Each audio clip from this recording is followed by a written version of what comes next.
Sharing God's mission or say Richiche Onyankopon akraje sumano. Abusiafo na watwe asan akọ abeto yembio ya wadom yedaso etin kwamu. Akota yimu nyinara meka busumi miensa edi yenimu yenu esua God's mission my mission Onyankopon dwumadie me ankasa nso me dwumadie. Yenu wa ye adusua no mako miensa. Na watwe mu no yabese ye no hwe adusua etoso en9 or say sharing God's mission anase Richiche Onyankopon akraje sumano mientwe humra sisia.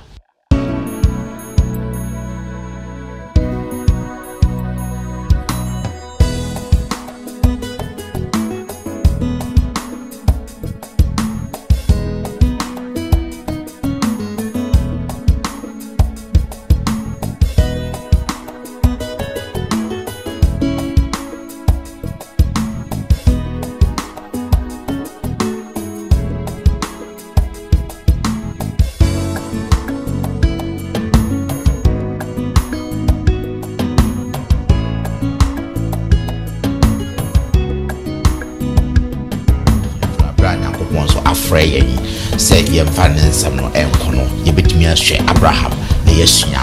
mission is anya dakwa wo ka sam na ni pa ni beji dabi ba wo tokoso sa babia the tent no wo no it was located in a very strategic position na sa no nyame hwehwe amaye so adoye I was any don so ye extended to others yebema munyina akwa ba na fe ye de nchi asonko so de ema munyara yabeda mo asesronko kwan so said the biara da mo de mafidie de to London Ghana me da kwan for Sabbath school and I feature some mo empensem mo kote mu nyina ase de me di kan ye no God's mission my mission Nyankopon dwumadie me nso me dwumadie ya di kan ehun se sa dwumadie Nyankopon na ehye ase na ne fapem no ejina nyame oba nyame hu kronkron na nyame agya ejira omoso sa last week ye share beautiful word last week edition na eye me de pa say hu se ne Onyankopon o move yen anase se Onyankopon pese odi yen dijuma oyi yen free yen ahotobia bro ni be ka se comfort zone enti ye hu se abra na Tower of Babel Onyankopon epese anase mo pese o mbegina anase o mbesi abansoro no man to me and hwete amfata ankowi asiafa na nya no matena ba bi faako na senso yi ne bi ba o mo nya me de afeso Nyankopon eskata o mo nyina na se Nyankopon bo mo hwete wiase afa na nyina Nyankopon pese Abraham odin dijuma no oyi no firi no comfort zone na hotobia edene eko ba bi asuafo no nso abra Yesu Kristo ko na okache o so mo nko wiase afa na nyina fa asam no nkono na afi o mo start na mo comfort zone pese o mo tena Jerusalem nko na Nyankopon so na friend so achiro be po no o the persecution bomb so ehwete o mo afi miaya Nyankopon ka se o mbekọ o mo fa ansam no nkono afi no mu nyina o mo samia no enam sa yeso ma Nyankopon asam no spread here no wasam ne said sa na ochi mu ne ye beto aso na ochi de begina Nyankopon frɛ Abraham no afi ne ye behwe sene dwumadi a Nyankopon pese Abraham bi ne okwan Abraham fa so no this dwumadie no anasa sa de no edi edwuma ena sa na ochi maboafo no beboa na ye de emu empensem mu ede Abraham ma memfa sa kwanya yi na maboafo no ndo mo di mfa nkyerem wi a ya bompae na afi ya hwe yen adisia enimo media musonfo Bismarck Mensa ende ye wo adom mesan ewo Elder Kingsford Duaboa ma ewo menchen ha eda ye mo akaba wait me that say nenso watimi aba me call my name sister Agnes Tete so energy emfimfino sister age ye mo akaba great me that say watimi aba na fe me call etro no wanso Elder Hans na Samuel so na ti etro no Elder Hans ye mo akaba great me that say and munyina watimi aba muma ye nkata ye ne na me my that Kingsford e mo mpae e mai abode nyina rider wase anopai awie wadom no nhira no ahumobro eno ntina yetimi aba wanimu na afi ye betra wona ase the essence ma honhom me ya kyerɛkyerɛfo kakaifo ma wasɛm a wode ama yɛsɛ nsua na afi entretre yɛn na moa yɛn na montu a wahyehyɛ sɛ yɛnam so no yɛtimi afa so aba wo nkyɛn yɛtimi ɛsoso ne afoforo akyɛ onsɛm a wode ma yi nam so ma woman no so atimi abantem we ne kra kondo yesre we doba Yesu Kristo dimo amen. Good. And yanko straight to a young Adisiano, Senior can reach Onyankopon Akraje Sumano sharing God's mission. In Kabosam or say John chapter 13, 34 and 35. Sister again say why a Kradwa and Kabosam John 13, 34 and 35. Bajomente Radasim. I shed therefore from a mammo. Someone no domo who said dear me domo. Someone so much domo homo. Some would domo hoa and am yesu, nipenny nabe who say, we are Messiah for amen. Amen. Great, me damwasi answer na yebeko ya nimiyeshesa nkabosem you in simple babe bakubi and simple ebu mu ampese yeshese Yesu ekasa asem ya se mondo dom homo na yebe in a very small way yebe kyerase se mondo dom homo no ya de ba ya setena mu a etisen na de no pese ahede be no de momo ayi de some way say no do ya ho no Kristo kyerɛ nse obi a obeba ya akwan biara no ɛwo sɛ ne dɔ no a ɔno wayi na di de akyerɛ yɛn no ɛwo sɛ yi sa ɔdɔ no di de kyerɛ onua na obeba yɛn nkyɛn mfa ho sɛ onye me busuani mfa ho sɛ onye ma asɔreba okay mfa ho sɛ wonfiri mi krom ana sɛ wonfiri mi man mu sɛ yɛn nyina agitum sɛ Yankopɔn boye sɛ ne sɛso yeah dise nyame aboye sɛ ne sɛso di a onyame ba bia e be hia no biara no ɛwo sɛ yi onyame dɔ no a ɔde adɔ yɛn no yi saa dɔ no so e kyerɛ sɛ nipa no great yeah. Sa quotation way has been misinterpreted a lot. Nipa bebre ejina so ka se Yesu de ahyede afoforo be yi 10 commandments na free home. Enunti o can say a new covenant I'm giving you. But yen share no so says the newness na ewo mu no enye ahyede se mama omra ABCD. Newness na ewo mu no say o kire wo mu the reality of ni enti Yakobon de mbra esi ho. That's right. Enti o hwa obi be bisa Yesu say emra no mu de he na ye kese e na Yesu se emra no e akuo no emu ache mienu ti na wo abopono mienu so no ne di kan ne se do awurade onyankopon wakoma nyina no wadwen nyina ne toso mienu no te saa do wo yonko se wo ho enunti we na emra no adifo no nyina egina so ti se Yesu ka se me mamo ahyede foforo se mo bedodo mo ho a e kire se don't obey God by the letter by the letter ne kire se o take a box or see my membokro no my mokro no ni ewu but ne no open say you go beyond the say why abstaining from say mokro no na emomu no ubenya odo ama wunua say adekuru de enti a wa mo ne kro no ene say wodo no enti say wodo wunua wo mo ne kro no unyi na wu ube dimpenifo ni ube ye noma wodo nyame a unya nyame foforo wo mo ni din kwa ube kai ne homeda no enti noma all kan nyina ne say me de mamu say se ne yeda kan ye no unua wu no do no sa ye bibi e kire say unyame edo ewo mu eno no yesa wadi Yesu ahyede no so na who say first before Yesu beba no na mo say de ni obi tinatini bi obi kawaye ni bi de nyame baba hu say sa de ni nyina eni ho biem ba mo no do e cast across enye katika wa mama means mama de bi okay all right great mama yen to aso na fe yen ko yen last week se na me kan ye hwe Yankopon frɛ Abraham efri biaya na owo e de ko biaya foforo ye hu challenges Abraham ekofa mu ne atra okodi wo Egypt na hu nsunsanso a eba ye great ye hwe this week no okwan Yankopon frɛ Abraham no se na Abraham so ye se na me frɛ no no nso na me dwumadie no be hya ase se obedi nam na hohoye ene na ho Yesu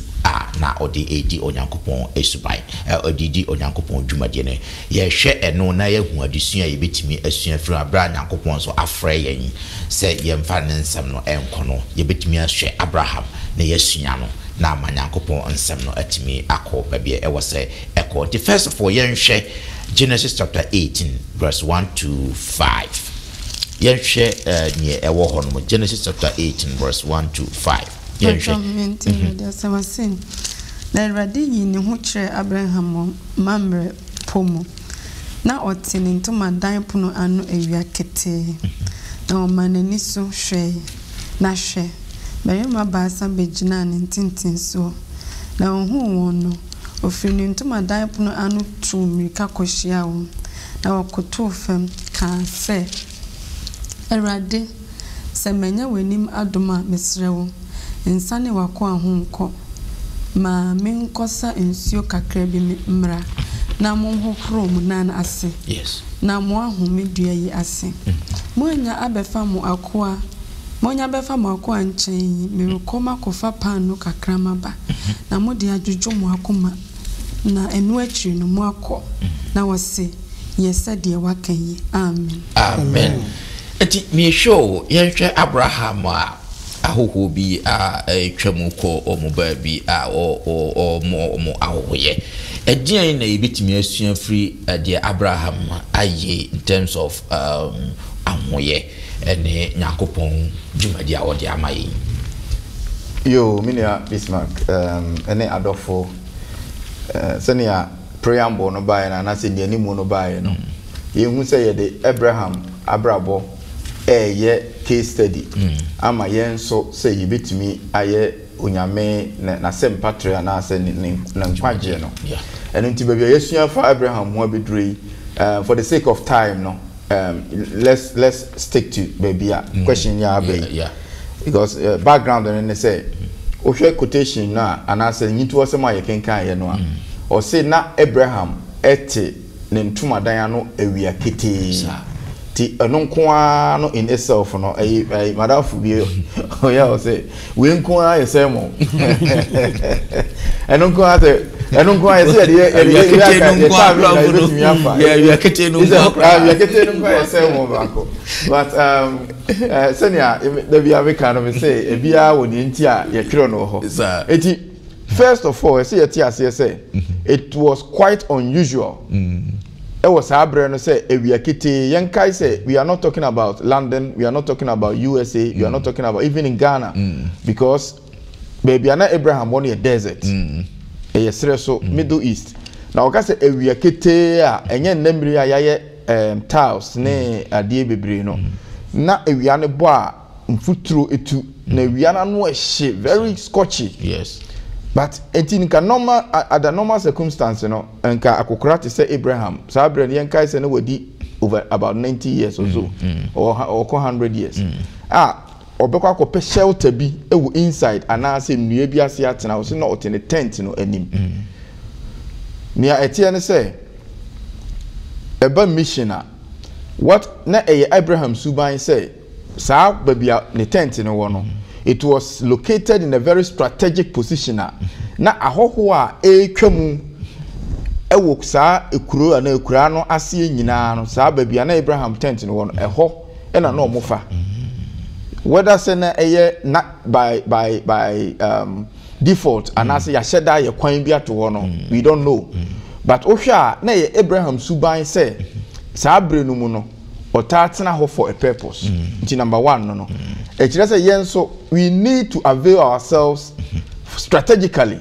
to witness that's right and yes say ye shut your down up say you can say you can simple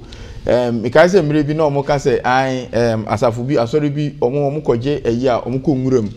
say na be ya omo ma nipam because nipam bone wo ho eti o ashete ne ho up ewo nwuram da bi you have to be very strategic so opesa wo gi akra ma nyame a number 1 no number 2 Abraham ehunu say emrante no eba no o say ono ne tu mrika ekohia wo mo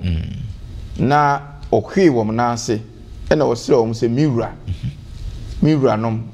se ebeso mo ani a mo mra fie na mo medidi na mo nom na mo nto mo kwan so first of all language Abraham yusu ye no e strange if you say brofo no e yusu my lord and our lord it looks like say ohunu bibi stronko bi wo nkrofo ni mu ohun say omonye ordinary people if you say no oni Nyankopon wo ayonkofa kese editi yebeye den na me nso enemremu 2023 in this 21st century dede adɔɔso wɔ wiase nipa bɔne adɔɔso wɔ wiase metimi focus on say enipa wei de ɔyɛ soronko a ɛsɛ sɛ metimi nya bibi efiri ne nkyɛn ɛno nso ka a friend of the spirit of discernment sɛ wobɛma nyame honhom adi w'anim na wahu ne saa. Number 3 ɛne sɛ say next week adisua no me pese me die animu excuses but me pese me die Abraham die no ba. Number 1 hwe bebia na Abraham fie aduru. Number 2 yanka say at this point no wadi kan akoko age ene Egypt ne aman bi akoko age Sodom ene ne wofa ase omu nim ba bia bia wote and it is to see some people mranti a omo honam sisi omo so a omo ba in your direction no normal mienu either say yasoma omo as spies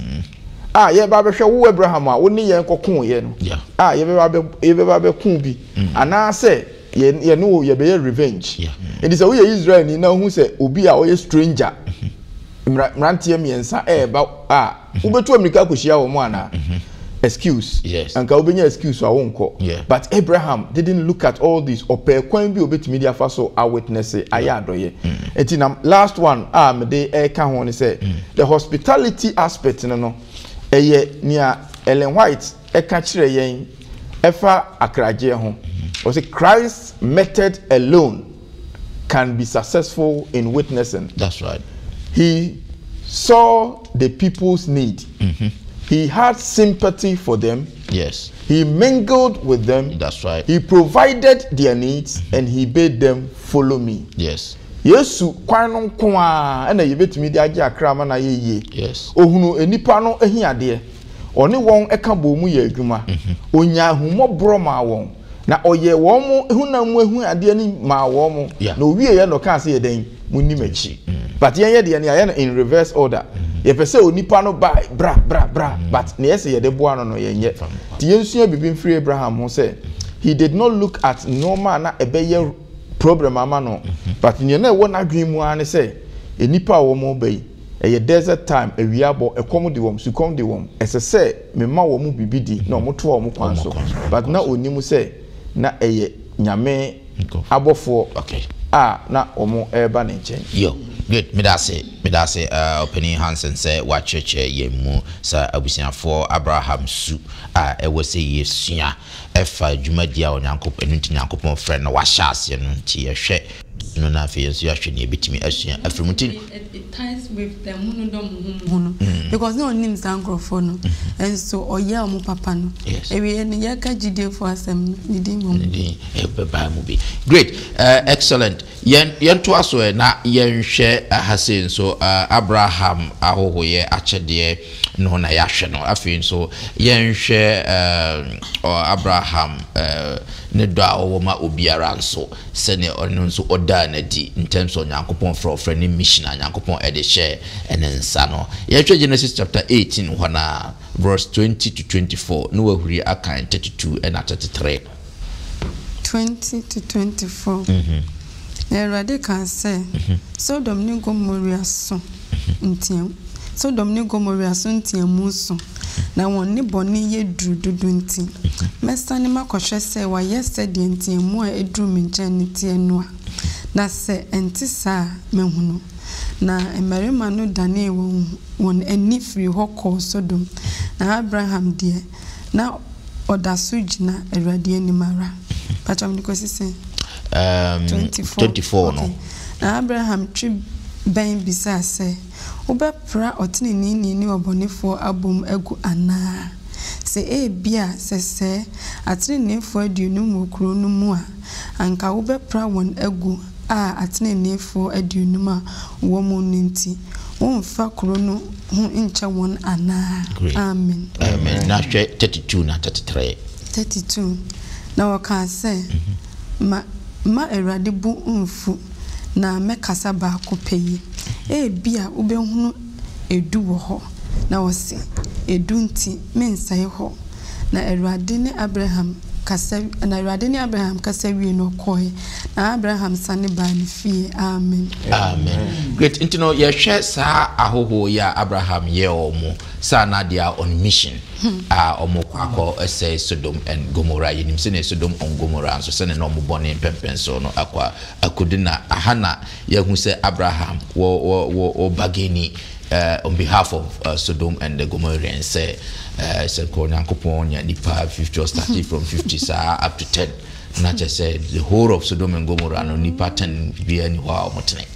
And yen hwesa quality where Abraham demonstrated what say no. And also no a dia na ye fa afrimo in terms of mission. And that's me ya. And someone you can hear me now. The fapping in now, and I said, I desire a medium in your friend said, now Abraham, no, or Dohom,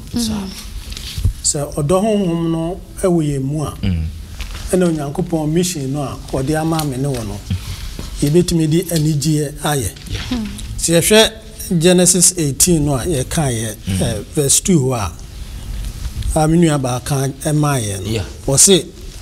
Abraham pajana ni ene ohunu se emema me ensa ejina ho no ohunu wo de no ye wo se odiminika efri ni tent no de ba na bema akokora samre ye se no anyini e bema na free ni tent mu a ojina ho me to ohunu se emrante me ensa eba na odiminika ekosiam e ye odo na be move no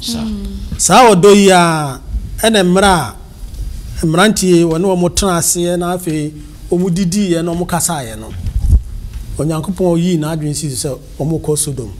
na afi ohaw ne abebrese bone e koso ho no ode Sodom asotwe akoma no o se Abraham ena modo no nti no o pleadi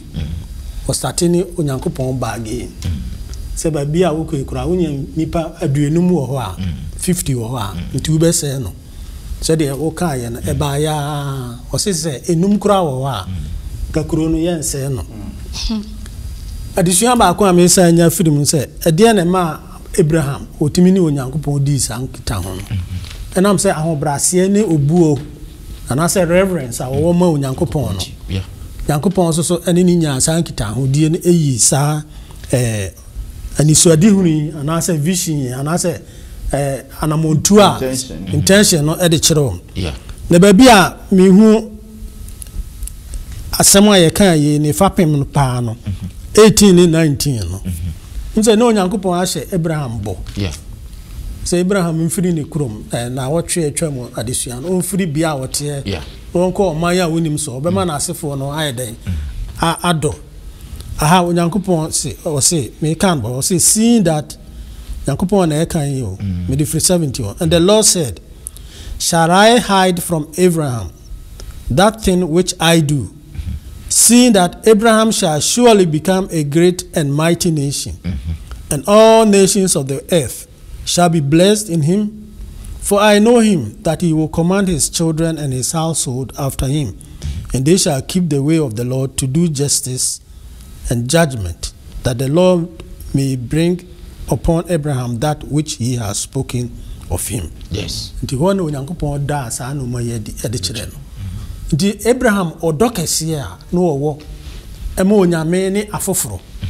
Nse ye test no aye kan wo se emra afoforo na mde ma se nya emra afoforo na mmem wa expand no. That's right. Si ya do nyame no wo se ye do ye nua no. Odo a no wo ma ni nua no nti. Ena ma no tu milika ko hia sa amrante emre nse woni won e wo ba bia sa so na nipa omo wo Sodom and Gomorrah apart from ne ba ne wo fase Lot ene ne yire ne ma no omo aka no woni mom nanso o pleadi de ma o eno na wo se hye me no mie no nkuranhye ana se motivate yen so nyankopon mission a wo de ato wo de amaye no yenso ye de ehu beshim sa na nyame hwehwe amaye so adoye no I was any donor so extended to others. People. No, not just Ojia or person different. Not just say me nya enema me know how first of all in terms of mission no baako ahoye. Na me no odima. Nti ye ko abontin di mission yakoi ahoye ya de a ɛwɔ yesua free Abraham ho ɛna odima nso ɛyɛ one of the missionary elements no so yesua ɛde ɛkɔ ɛda pɛso odima no ayɛ ka no anase ahohoye no se wuni do a undimi nya ahohoye empo sabi o ye de ba asafo mu a etoda bi a wutimi hunu no ma bi a odo no a nyame se ye mfa no do ye ho no ya na tosini okay etoda bi a empo eba nua aduane die mu a se ye de ye aduane ye eche ye betimi anwinwi aduane a ye de ma afoforo yeah so odo wo mi mu a mi nwinwi me nwene se o me de ma ofoforo yi na me so me den odo wo mi mu a me che obi ade a me nwinwi nti odo no na the bedrock of no offshoot na ye ahoye ne ne manimi nti ye nhwe in that progression. Yeah, Mr. Mamanfa short one can elder the about that intercession no. I say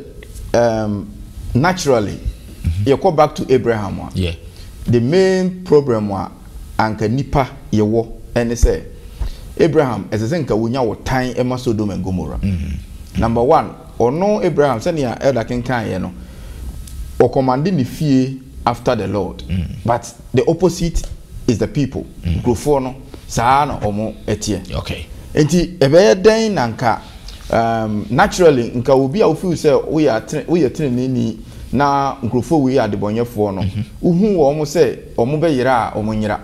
Ana wo benya kura nka ojakura ntom firi soro mehye wo mo. Yeah. Say ye ban practically ye wo a lot of stereotypes. So sebi a we akani uhu another tribe bi a yaka bibia to tiri mu firi tetete efa awade ho efa se ne omusi ye obi kura o ha wate se omu penu semo ana bibi okura wuhu ye obi nye bi nkire o but you have inherited people's enemies kwa o Kristo ni we yesa you are not emulating here Abraham ye no eti e se o Kristo ni bia no hu se sa we nom no so we free wadwim okay because nke Abraham yesa nka there is no way obetumi ayesa bargaining we ama Sodom for great because ye kura na ya metu Sodom for no say omonti ase o enso omo hu ye hi yes o de make say mebo a Sodom and Gomorrah ye ya metu wo mo na ye ni wo say Abraham time enso omo kimi ye hi asese nka na ye na ye wo ho a nka ye besra magana bantem but Abraham na oni omo tia directly na ohun ni omo ye kura no osre ma wo mo it don't inherit your people's enemies so obi kura wo na one na ekotena na osi ni pass ma sinye so adwuma bi na wanya na ese boss we o supervisor we onya twan ma na mfa nyew ansa wa ma experience no don't use people's experience to hate other people for nothing. Oh yes, untimi nye dima emma obia. Do obiara senia otie na unyame so nam so bem wanya mission na mo. Yo, me da say mama sa clarification. All right. Great. Enti yenhwe Abraham so the spirit of prayer na friends na honhoma wo de bom empire na say na mpai busu se ne esitie ewo Genesis chapter 18 yenhwe 23 to 32 Judah started kind from 23 no eba na ewie so ya James 5:16 yenhwe de ewo hono mo Abraham triben bisa se obepra otini ni obonefo abom egu ana se bia sese atini nefo aduonu mukro no mu a anka obepra won egu atini nefo aduonu ma wo mu ninti mfa kro no ho encha won ana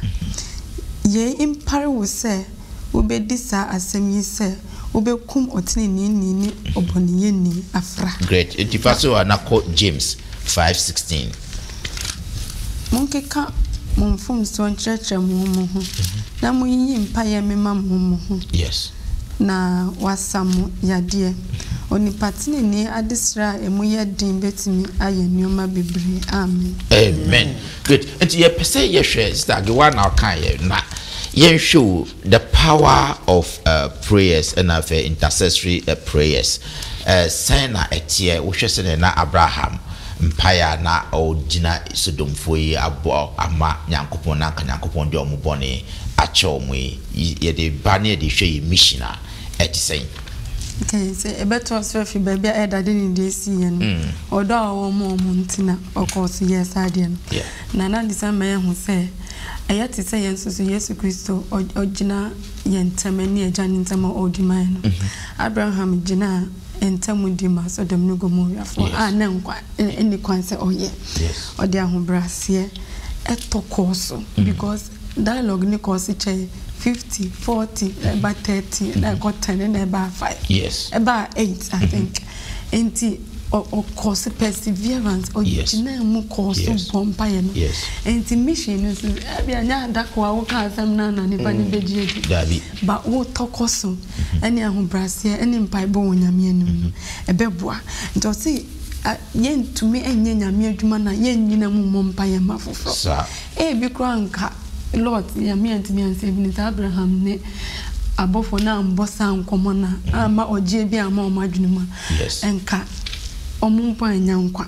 Inti or see nya and some idea no be kama no sending some mitmika. Yes. And I met me a true be dinamba. But empire me bo mako ka asem na cheni panewin. Empire bo be na me di teche. Amasa asem ne edimu. Inti me gina mu na be bo ama asem na koso. And mekai Romans 8:84 no say yes onyankopon na obufo yes no na odimaye yes enti onu pe na say odi obi hye nsa obetime dia mani pakọ enti nipa maka asem na kire no because bomba de ni konyame anima onu na obetime Hebrew no so ka say Onya Yesu Kristo na na oyo sofa womuda adangofo na omo ye bebre omutimi sire na omko no akrampo ni boni timi ko no ebi mpasra na osra mambo na wantimi anwi Yesu Kristo de ote hoda yes into odima yeda into science mission ye tokoso edem Bible ani ahobrase ebo ma nkrofo a onyakopo ote hoda na ote janisa ni fasa odin abeboa ama edwuma edimu Genesis chapter 19 22 to 24 yehwe Abraham ni mission no Genesis chapter 19 22 to 24 osim yentem dwane ko ho efri se mintimi nya hwi gise wakodru ho answer yes enti na ofre kro ni din se soa na Lord drew soa no na we pue asase so yes na Erade to so fini ojefri osru gu Sodom ni Gomorrah so amen great so we the results of Abraham ne mpaba no boma friends Sodom and Gomorrah as a result no lots and afi no of us lot ne ma na afi ne ire no mu ba ko etimi enya omunkwa edede mu nti faka the now person would they can only share the same between us free Abraham are you see and who as in terms of mission yo me that's it yeah senior wakana no the whole thing is about Abraham yes. You know the prayer part na woman and person me stand ka cray because sister agedi who say eba mission senior na Abraham na na isi na ni so a say obeye nkwaje ho adwuma no a there is something we call persistence. That's right. And I say perseverance. Say odu baby no o say me funtuma na nso de. And so Erade mekoso a na me ne wakasa. E kire say at some point you know in the human form say nipa su de na nka Abraham be ka say ye say me kan 50. Yes. Was it nipa 50 anya de a then e kure de o mo say pa we say no asay no. But otwa so Yesu be ma the same analogy efa oba kunafo no a judge bia na ne timu eden yes o say na ne timu eden nanso oba no course so ha no wo mpaebo mu no oye ma no na Yesu ewie na kire mu say enipa a oye judge ne timu eden po by the persistent prayer of this woman widow no oye ma no how much more moja wo soro a oye wodo eti as I say, them paibo a commission ho. It is only a mra ye betimi abom paye ama wona anka won se onyame adom te se me no na ye bebom paye ama sankrofo no enko na be ma mission no aye accomplished na se wo hwa sa emre no a o kan se ye ba be se ikuru no ekosi se wo mo se ikuru no Abraham anda yes ni yem hye no ma wo mo ne wo fa ase no se ye ba lot won kasa lot o se na otikuro no apona no Abraham so na oti ne tent ya no Lot emra abofo kro no a efiri Abraham ho ekoduru Lot ho no oye the same thing na ne bofa ye no momra na mema moduane ni ono so de omu ko fie ko mo omu bibi ohoro mo na ase mo moduane di ono o say same thing he protected them against mob action e kire say ewom say ye kan Lot asem say oh no ye greedy na okotena Sodom de so na ba bia green no so na nyamesuro na ahohoye na papayo na ahombrase eda so ewo ni mu sa e kire se adofo sometimes no ye de ni ehunu wo bi se wo de wate ne ho kwa ha so ne ye de tete no ye mofra ya ye ne yo moti hei ye kire wo mu Kristo ho nsemu yi ye kire wo mu ne Nyankopɔn tumi yi se wo kɔ ye se wo mu kɔ university wo mu ma back ene normal eye dan there will be a lot like character Abraham de atete no ewo ni mu se okokokokoko a onyame adom nti Sodom say ye bi ba enam Sodom ye yinafiri kronum enu nti ke ye nim nipa dodo a na ewo Sodom and Gomorrah there could be thousands of people but only 4 people went out but 3 were saved only 4 Lot le na yire ene ne mama mienu ene etimi pie firi kronum nanso ne yire mpo antimi anwuru etinipa miensa pe ene firi ho no wa mreso enipa ewu ye nim nipa dodo na ewo ho saabre no but they were only 8 and about out adofo ne ye kan nyina ne say ya no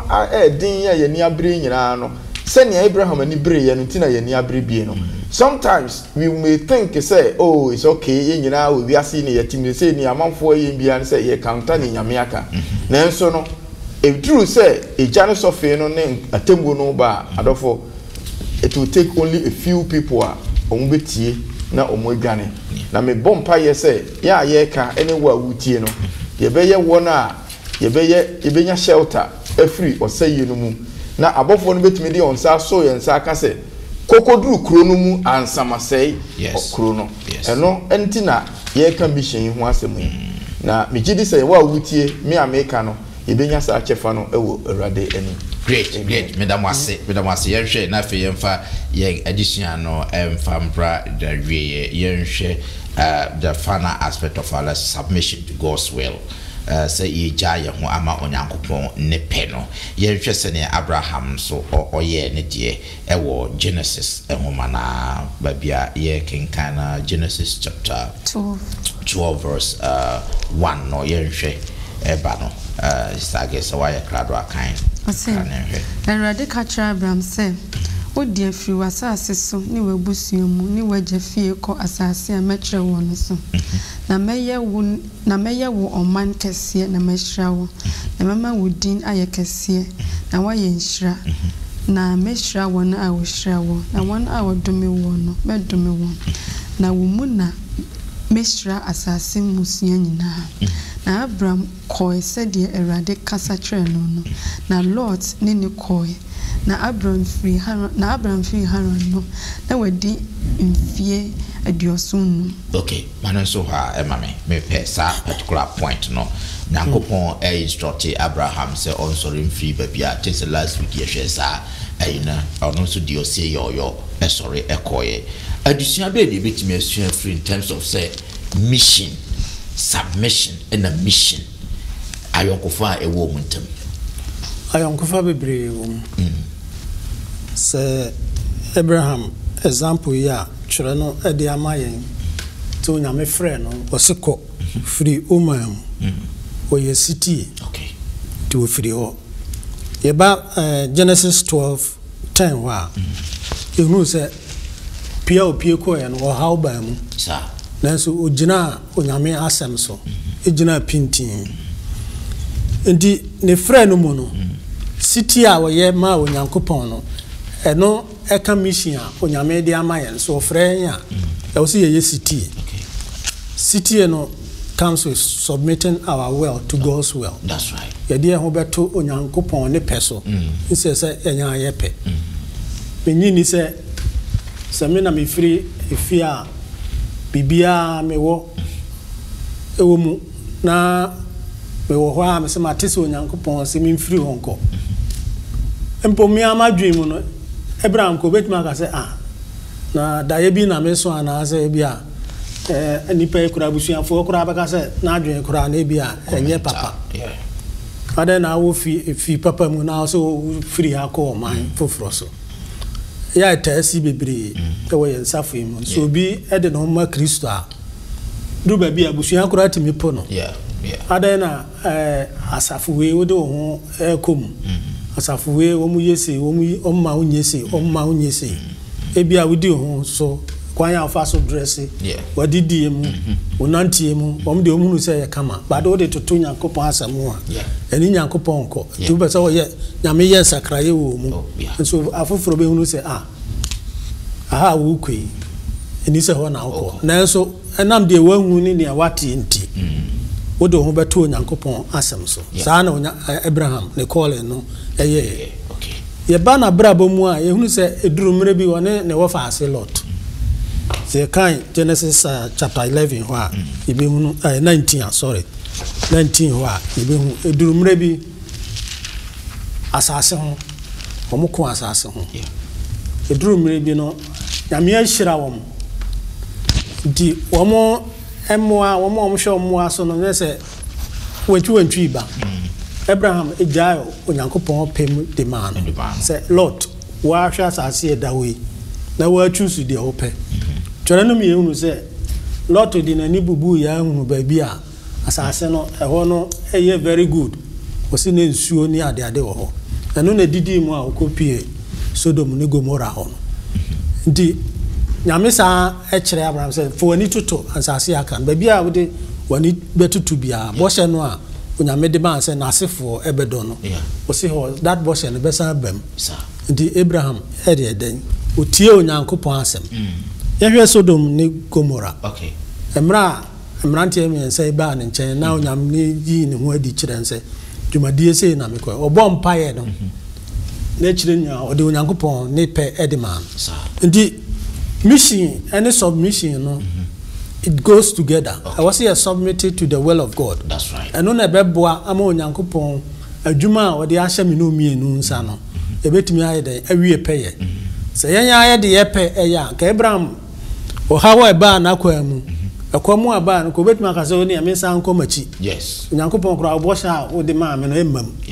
na so ogina onyankopon na asem so ede onyankopon pe ede ma tuna dada ye bompa ya ase nyankopon wo pe enye de enye ho na yen yepe great yo I can say where there's a will there's a way. Enti Vivian Hobbit ya ope anyhow. Ejuma kra na akoye fa wa yesa wa sign acceptance letter. That's right. Enti se ya nya yepe mu amanya me Vivian Hobbit me dia ya. Enti very very key ewo nyam sem come. Yo. Yeah, and